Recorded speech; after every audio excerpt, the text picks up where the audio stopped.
Hello and welcome to the Denver Homes Market Report.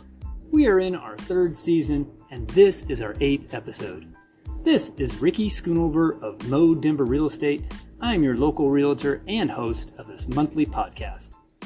I'm coming to you today live from our very own working studio and art gallery located here at 858 Santa Fe Drive, right here in La Alma, Lincoln Park. I serve on the board here for the awesome nonprofit group ADSF, who work tirelessly to support our local artists and local galleries here in the Arts District on Santa Fe. We have an amazing program for emerging artists, where we provide them with a studio to work out of, which then morphs into an art gallery to display their talents and share that love with all of us. We also provide a stipend for art supplies and a business course to help our artists get the business side of things in order with an LLC if they so desire. You know, tomorrow night is First Friday, so I encourage all of you to come check it out. It's a program I'm extremely proud to support and honored to be a part of. Before we get too deep into today's topics, let's quickly recap last month's episode. And by the way, if you have not checked out episode 7, I highly recommend you do. We talked about the sensationalistic headlines being blasted out there in the news and social media. You know the ones where they show you a side-by-side comparison with one house with a sold price of $700,000 and that's sold earlier this year or maybe even late last year. Then they show the payments based on a 3% rate, and then right next to it, a house, if you bought it today, they use the same $700,000 price tag with a 7% interest rate. And whoa, that's a huge difference. It's shocking, right? Exactly what sensationalistic headlines are supposed to do. However, in the previous episode, I break it down for you. Not all what is in the headlines is reality.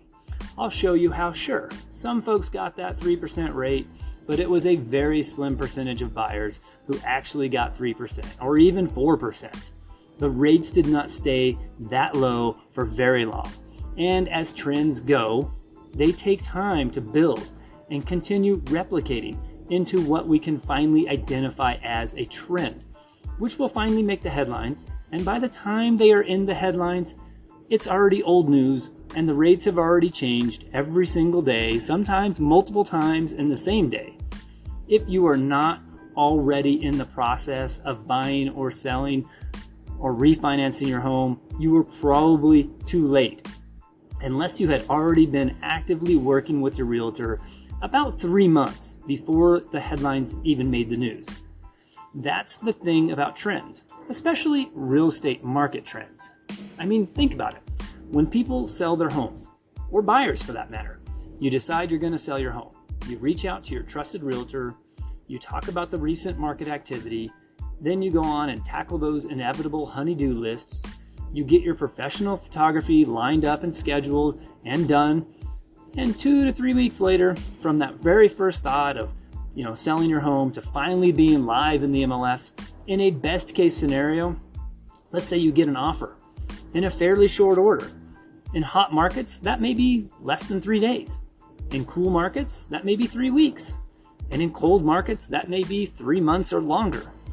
So let's just use best case. You list on Friday, you have an accepted offer the following Monday. Generally, most purchase agreements take 30 days. That gives the buyer time to do a home inspection, negotiate some repairs. It gives the bank time to get the appraisal done, and that loan package then to be considered for final loan approval, and then the title company give time for them to get their numbers in order, get the seller and buyer to approve the numbers, then get them scheduled to come in and sign, and boom, it's been 30 days. Those 30 days go by really fast. But one transaction or even a group of transactions in that same time period, that's not a trend. So that process has to play out over and over for at least 3 months before anyone can even honestly recognize it as a trend. Bottom line, by the time you hear it in the news and the other headlines that there is a trend, those same numbers, whether trending up or down, may or may not be holding. And oftentimes, by the time you hear of a trend, in reality, the tide has already shifted.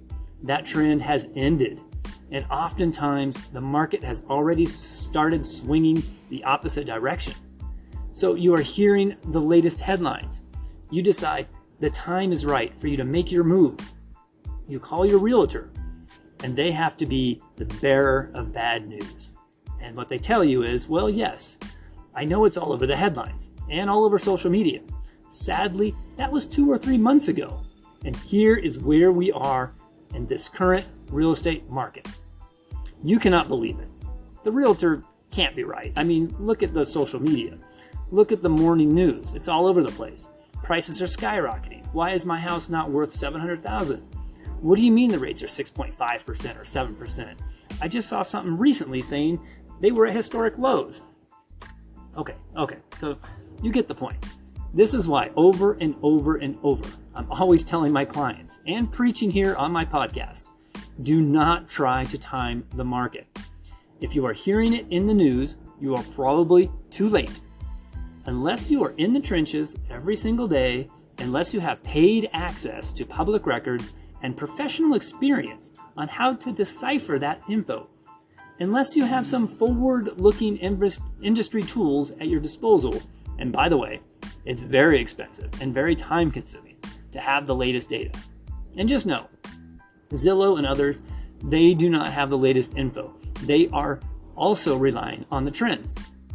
So if you think you saw it, in one of the free real estate websites, so now you're finally ready to act on it, just know you may or may not be too late. It's a gamble. It's like walking by the roulette table, and for the past 20 rolls, it's hit red.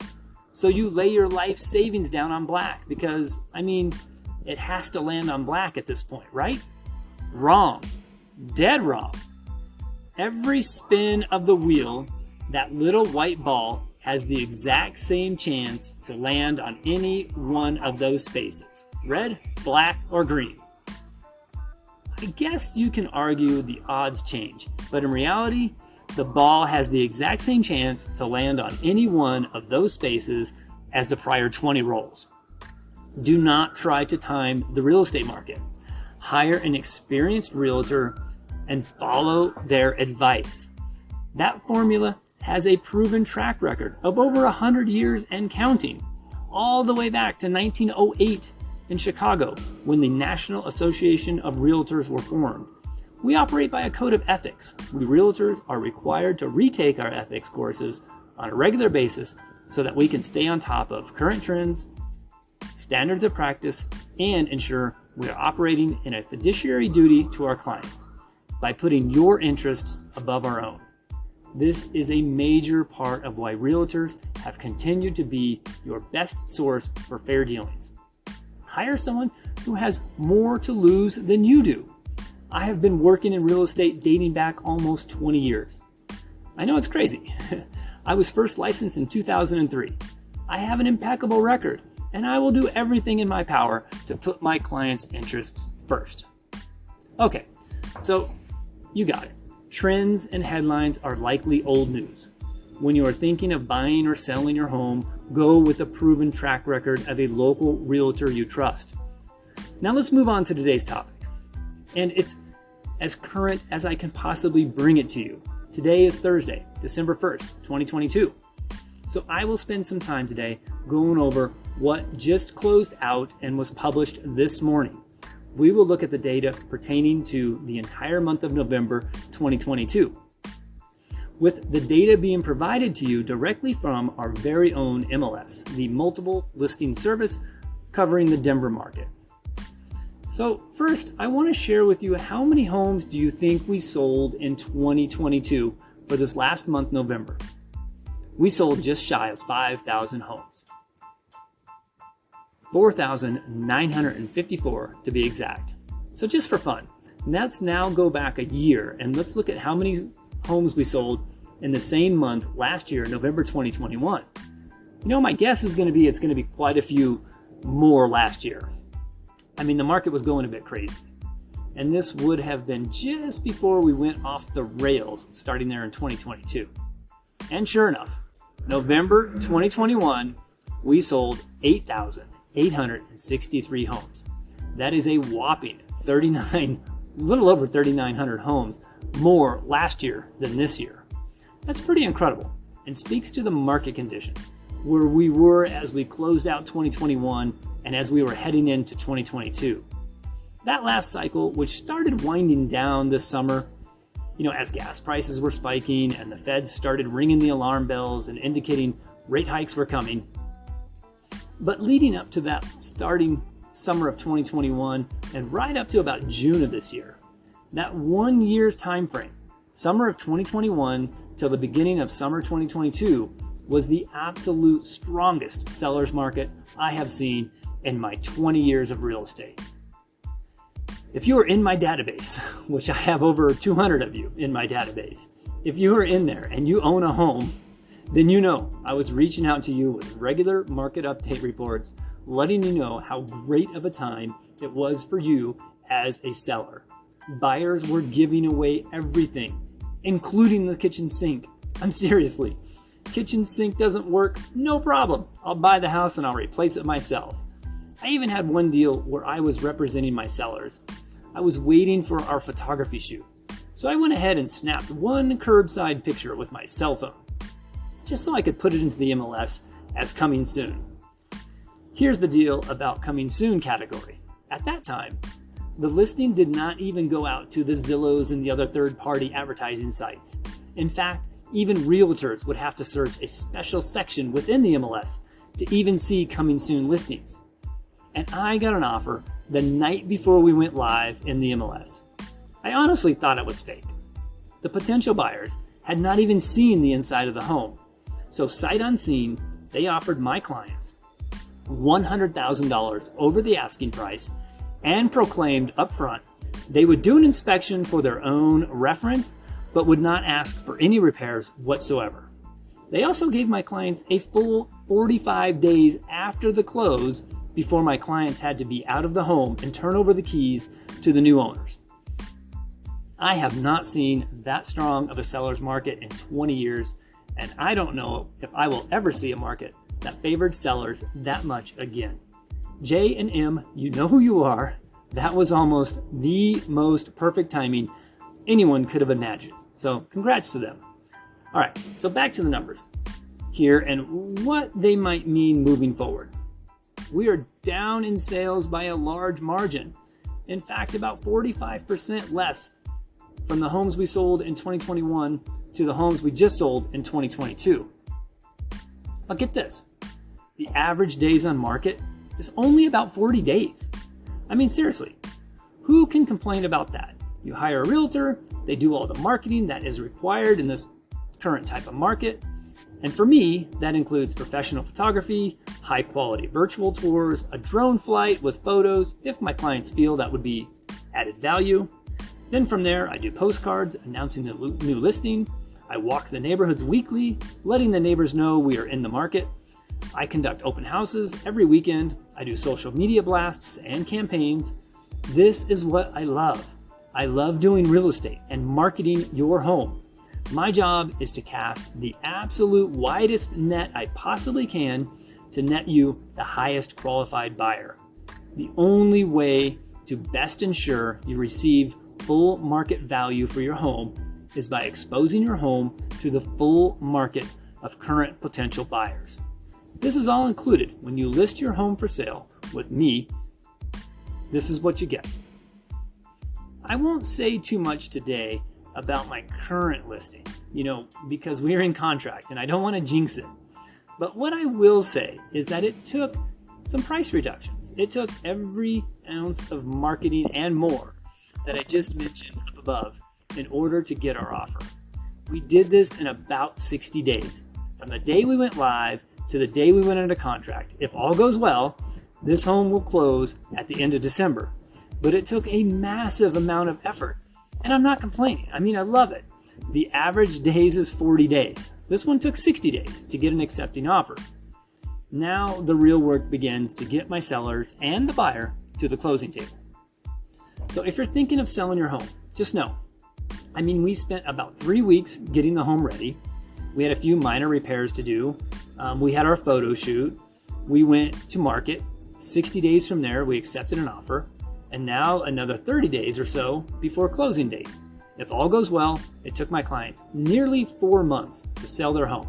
From the first serious thought of selling to actually making it to the closing table, 4 months. And that is if everything goes well from here.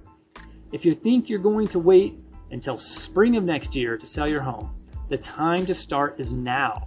January at the very latest. I mean, the feds are saying inflation is slowing, it's easing just a bit, and they may start to slow the interest rate hikes. But these higher rates may very well be with us well into 2023, and probably not going to go down much until the start of 2024. Think about that timing from the very first phone call, which I got. Hey Ricky, thank you for your patience. I have known these clients for years, and in fact, I sold a townhouse for them a few years back. But from the very first phone call with serious talk of going to market to closing, when all goes well, is 4 months' time. The reason I bring this up is because it highlights my earlier point about trends.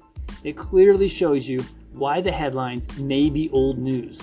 None of the details of my current deal are reflected anywhere in the market. No websites, no headlines, not part of any news stories, not related to the current market trends. That's not until we actually close. That's when the public learns about this deal. The news you hear is about deals that started months ago. I mean, I shared you with some general information related to the timeline just to kind of show my point. Trends that make the headlines may not be the reality on the ground in the current market. The headlines often reflect what I was seeing in the market 3 and 4 months ago. Are you thinking about selling or buying a home? Do not base your decisions on the data that you see in the headlines. Call me. I have the current information of what's going on in the trenches right now. Okay, I know we went just a little bit long today. This is my last podcast for 2022, so let's go ahead and close this out. We are down about 45% as far as the number of sales. Prices have dropped, you can say dramatically, but even though they're not, seeing it in the headlines yet, you'll see it in about 3 or 4 months from now, which by that time, who knows, it may still be holding true, it may not. Right now, we are seeing about a 15% drop from our recent highs as far as price goes. This is once again your local realtor, Ricky Schoonover of Mo Denver Real Estate. You are listening to the Denver Homes Market Report. This podcast comes out the first Thursday each month. If you're out and about tomorrow night is First Friday here in the Santa Fe Arts District, here in my neighborhood, La Alma Lincoln Park. Please come out and support your local artists. Buy some unique artwork for, in my opinion, the very best holiday gifts. If you have any questions, my direct line here, 720-688-5110. You can also check me out on the web, www.denverhomesmarket.com. I hope you'll tune in and subscribe in 2023.